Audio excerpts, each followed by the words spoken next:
Saya menyampaikan pembangunan Ibu Kota Nusantara ini mungkin bisa 10, 15, atau 20 tahun. Saat ini ada begitu banyak pembangunan proyek mega kota yang sedang terjadi di berbagai belahan dunia. Kita dapat melihat kalau di Mesir sedang berlangsung proyek pembangunan mega kota yang rencananya akan menjadi tempat bernaung bagi 6,5 juta orang. Kota yang dibangun dari nol ini rencananya akan menjadi tempat berdirinya gedung pencakar langit tertinggi di dunia. Meski begitu, mega kota ini masih kosong dikarenakan proyek ini belum rampung sepenuhnya. Di tengah gempuran inovasi dan teknologi, berbagai negara saling berlomba untuk membangun mega kota mulai dari awal.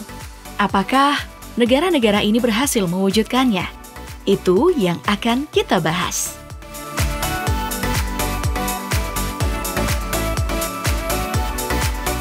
Seperti yang sudah kita singgung tadi, Mesir akan membangun ibu kotanya yang diberi nama Egypt's New Administrative Capital.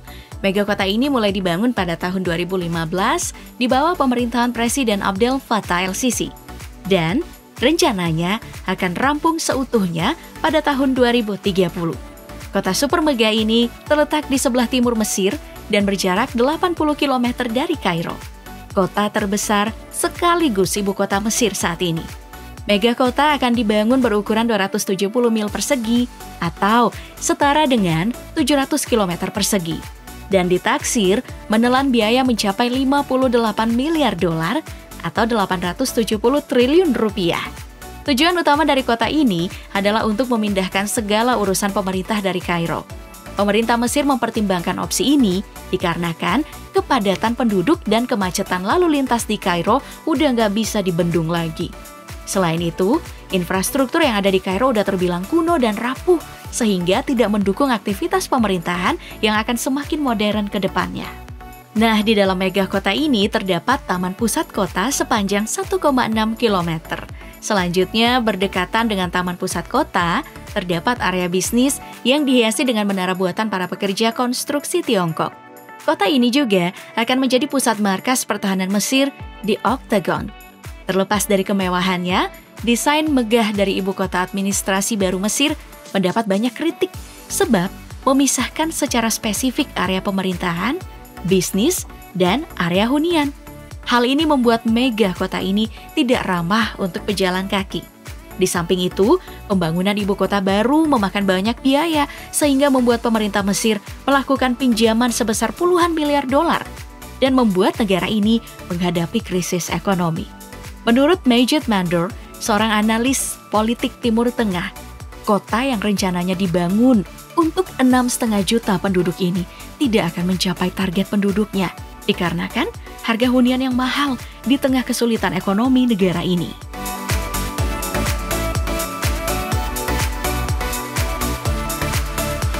Next, kita akan membahas Naypyidaw, sebuah mega kota sekaligus ibu kota dari Myanmar, salah satu negara di Asia Tenggara yang terkenal dengan rezim militernya. Dalam tangkapan resmi satelit, mega kota yang sudah dibangun sekitar tahun 2002 dan rampung di tahun 2005. Kota dengan arti nama Rumah Para Raja ini memiliki luas 700 km persegi, 4 kali lebih luas dari kota London, dan 10 kali lebih luas dari kota Jakarta. Namun, terdapat keanehan dalam mega kota ini. Dengan ukurannya yang terbilang cukup fantastis, kota ini justru sepi penduduk, sebab dihuni kurang dari 1 juta warga Myanmar. Dengan kondisi yang sepi penduduk, kota yang luas, dan Naypyidaw terasa seperti kota hantu. Jalanan luas dengan 20 jalur di Naypyidaw terlihat sangat panjang. Taman dan pusat perbelanjaan terpantau sunyi. Bahkan, ikon dari mega kota ini, Pagoda Upatasanti, juga mengalami hal serupa. Padahal, Naypyidaw juga memiliki bandar udara yang cukup luas, serta berbagai hotel mewah di dalamnya. Di samping itu, bila melihat desainnya, mega kota ini memiliki desain kota yang buruk.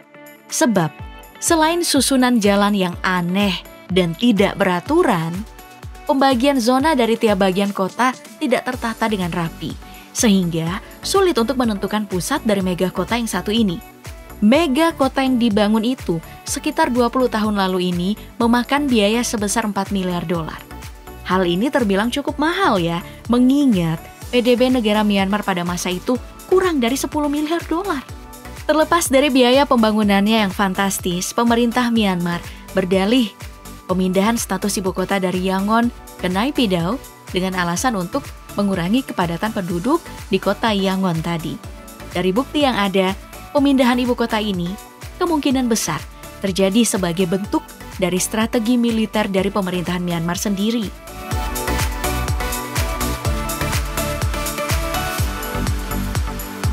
Nah, sekarang pembangunan mega kota selanjutnya terdapat di Indonesia. Seperti halnya Myanmar, pemerintah Negara Kesatuan Republik Indonesia memutuskan untuk memindahkan ibu kotanya dari Jakarta ke sebuah mega kota di seberang timur Pulau Kalimantan. Mega Kota Nusantara atau yang lebih akrab disebut Ibu Kota Nusantara atau IKN adalah sebuah kota yang apabila rampung akan memiliki luas 2.500 km persegi. Nusantara sendiri akan dibangun dalam 5 tahap. Tahap pertama dimulai sejak Agustus 2022 dan diperkirakan akan rampung sampai tahap kelima pada tahun 2045 yang akan datang.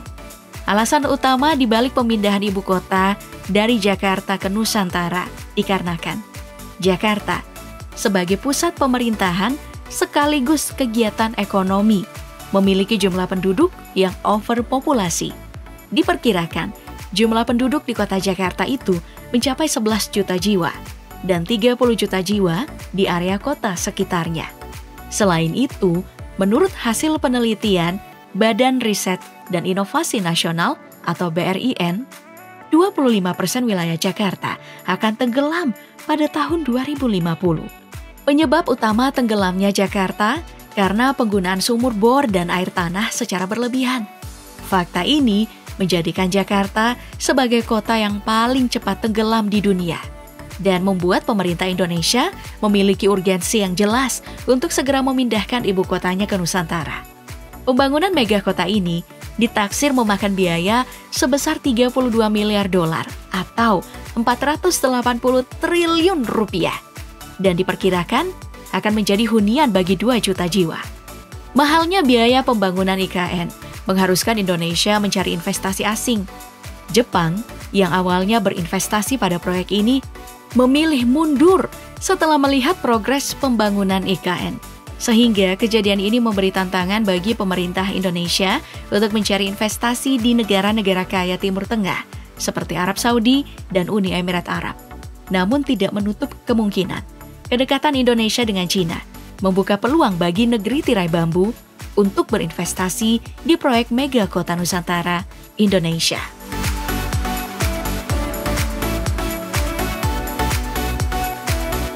Berangkat dari keresahan yang sama dengan Indonesia, Korea Selatan juga berencana untuk memindahkan ibu kotanya. Kepadatan penduduk dan tidak meratanya pertumbuhan ekonomi memberikan alasan jelas kepada pemerintah Korea Selatan untuk membangun mega kota Sejong sebagai ibu kota baru dari negeri ginseng ini. Mega kota yang berjarak 125 km dari kota Seoul ini mulai dibangun pada tahun 2007 dan telah menjadi tempat bagi sebagian kantor pemerintahan Korea Selatan pada 2012. Sejong didesain untuk menjadi kota mandiri dengan banyak ruang hijau dan fasilitas berbasis digital. Rencananya, Sejong akan menjadi ibu kota resmi Korea Selatan pada tahun 2030 dan diperkirakan akan menjadi tempat tinggal bagi 500.000 warga Korea Selatan.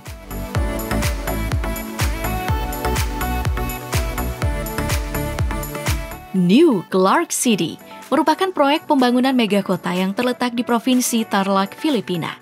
Berjarak 100 km dari ibu kota Manila, NCC atau New Clark City memiliki luas 9.450 hektar atau 94,5 km persegi. Ide pembangunan NCC pertama kali muncul pada tahun 2012 dan sampai saat ini masih berlangsung. Proyek megakota ini adalah pembangunan jangka panjang, sehingga BCDA atau Basis Conversion and Development Authority, lembaga resmi pemerintah Filipina, telah menandatangani kontrak 50 tahun dengan grup investasi yang ikut mendanai pembangunan NCC. Mega kota ini diharapkan dapat mengurangi beban ibu kota Manila yang dilanda masalah overpopulasi dan kemacetan. Mega kota yang berukuran 2 kali lebih besar dari kota Manhattan ini diperkirakan akan menampung sekitar 2 juta warga Filipina dan memakan biaya sebesar 14 miliar dolar atau setara dengan 210 miliar rupiah.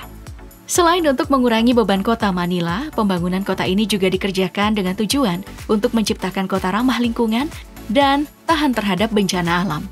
Dengan berbasis pada visi Smart City, setiap gedung New Clark City didesain untuk menggunakan teknologi yang dapat mengefisiensikan penggunaan energi dan air, serta menggunakan mobil listrik otomatis untuk mengurangi polusi udara.